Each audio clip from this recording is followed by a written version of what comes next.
The NBA wildcard could literally end tonight. If the Los Angeles Lakers can beat the Memphis Grizzlies and the Sacramento Kings fall to the Golden State Warriors, our NBA second round bracket will be set. Unfortunately, the Atlanta Hawks were not able to defeat the Boston Celtics last night. So as a result of this, it's the Celtics moving on, squaring up against the 76ers. As of right now, the Celtics have the edge with a 59% chance of victory according to 538, while the chance of victory for the 76ers is 41%. The 76ers' chances of making it to the conference finals peaked in the mid-40s, but tumbled back down when it was confirmed that it'll be the Celtics moving on and not the 76ers, not the Hawks. Not the Hawks. 76ers will be moving on to the second round. We really got to see how healthy the 76ers team is. When Joel Embiid is dominant and can play at full strength, I have no doubt he can beat the Boston Celtics. But he can't if he has this many injuries on him. Now, the Knicks-Heat series is going to be, I think, one of the most fun series we're going to see. This is a series that I'm almost certain will go the full distance, although there are plenty of other series I said would go the full distance that wound up not.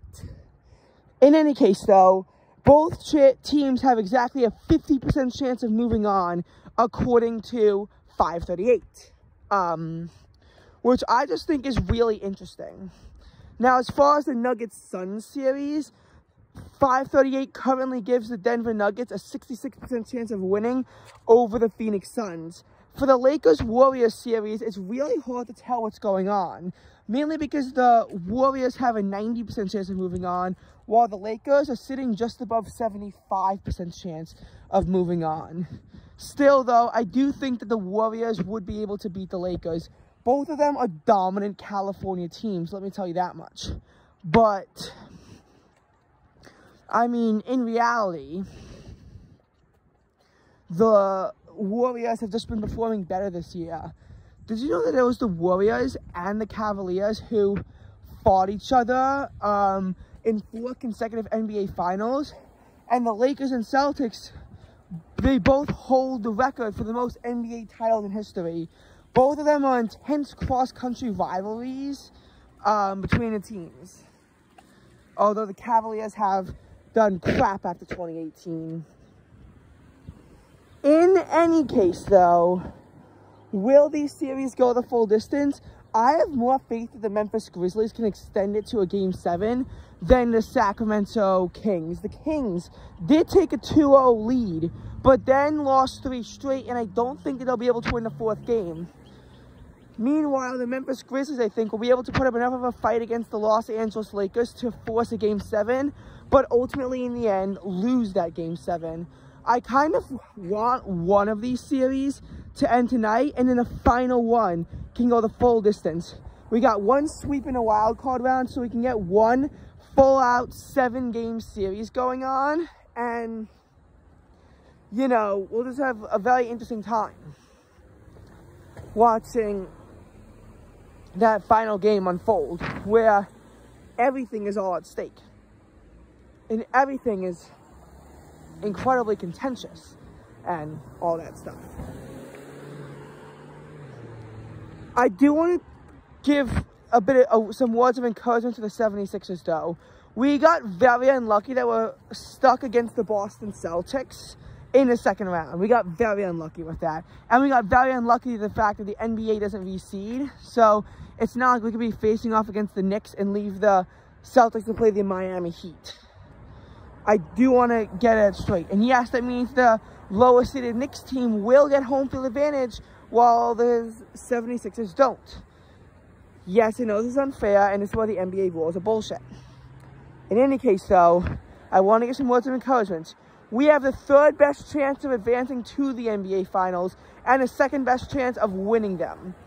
All we got to do is defeat the Boston Celtics, who currently have the best chance in all these regards of moving on, or at least not moving on to the semifinals, to the conference finals, but moving on to the finals and winning the finals. The Celtics have the best chance. We are going up against what could be the strongest team in the NFL. It's going to be hard to defeat them. But I have a feeling that we can pull it off. This almost reminds me of the fact that the 76ers are the Cowboys, and we're going up against the Boston Celtics, who are the 49ers. Now, the 49ers were the top seed in the NFC. That was the Eagles, who actually wound up beating them, but that's a different story. And we wound up seeing the Celtics, the 49ers in the football have to go up. And, they were the best team. They're the most powerful team. And then the 76ers are like the Cowboys, because unfortunately, and I hate it when I have to compare us to the Cowboys, but we haven't made it past the second round in like over 2 decades. And that is the fact. I think that the 76ers are in the strongest position now. So it's kind of a now or never thing. And I do have faith that the Philadelphia 76ers can pull it off. And we'll be squaring off against, again, the Boston Celtics. I think we can win that. Now, here's the thing, though, for the 76ers that I think is going to make us uncomfortable. The Heat-Knicks series is looking to be 50-50.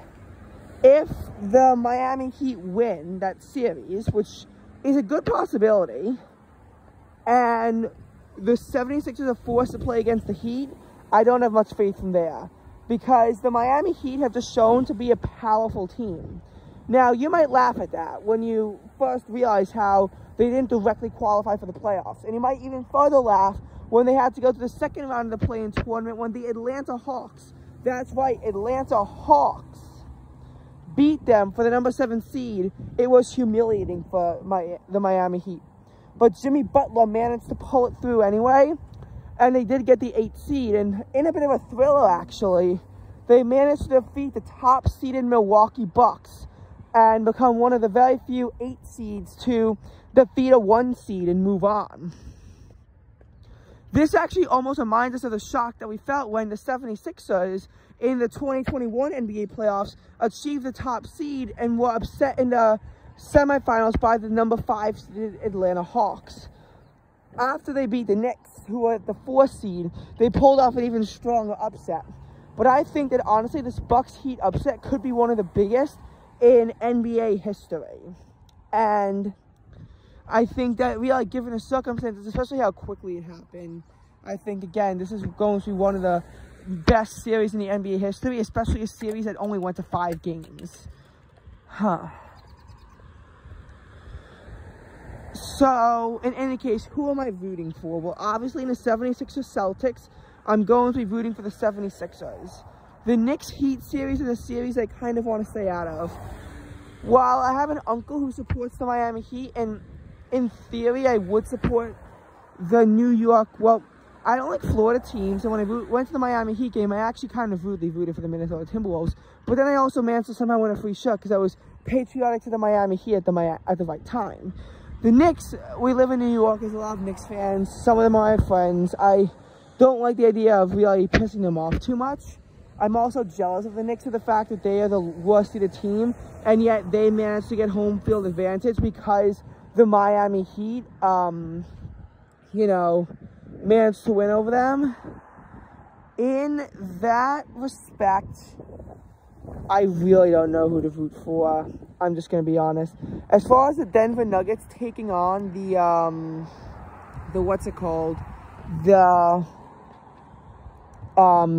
Phoenix Suns, I am rooting for the Phoenix Suns. But not for the reason why I might think. I think that the reason why Embiid keeps not getting MVP is because the team really can't advance past the second round. And the Denver Nuggets can. They won the NBA Finals last year.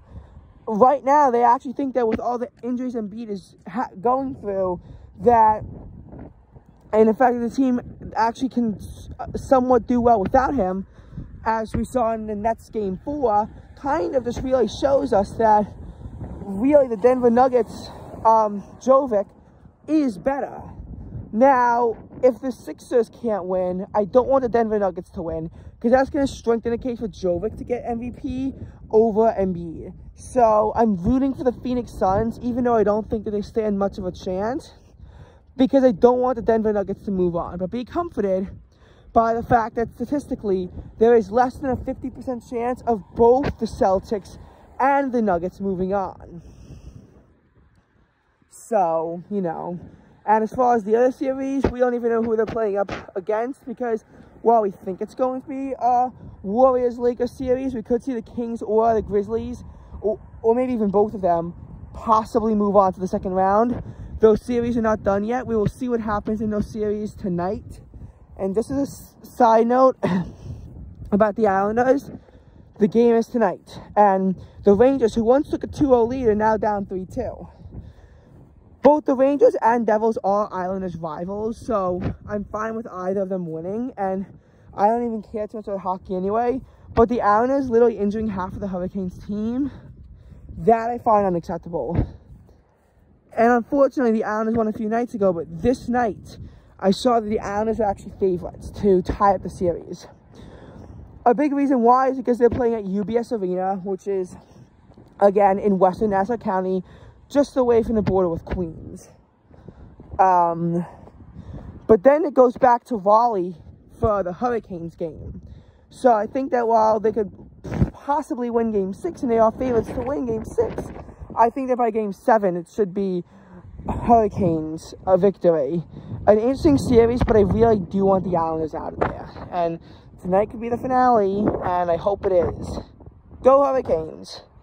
Islanders fans, please don't kill me, because I'm only doing this because the Islanders are just like an unethical team, and I've been getting a lot of harassment from Islanders fans recently. Please stop that, because you know I'm not going to care about this once the Islanders get out. Like, you know that, right? Like, I don't care about hockey, and I'll stop rooting for them after. So if the Islanders fans can just make it a little bit easier, just please, I promise you, if the Islanders lose tonight, I won't even like make those videos where I taunt the Islanders, because as much as I want them out, I won't really feel that much joy when they actually get out, because again, hockey, a relevant sport.